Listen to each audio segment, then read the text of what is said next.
Thought for the day, Sunday, August 11th. Adore God.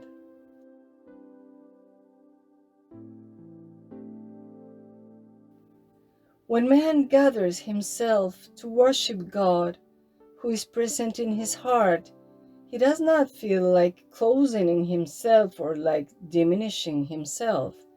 On the contrary, it opens to horizons even vaster than those contemplated from above and broader than those covered by myriads of stars.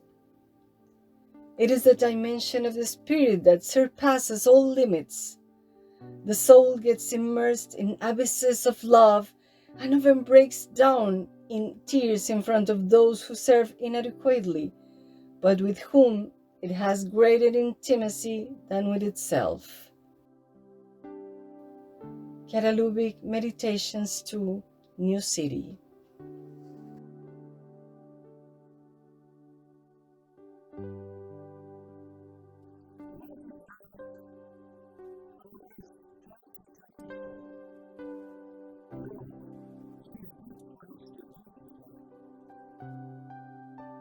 We are members of the Focolare movement from several Latin American countries and from Italy.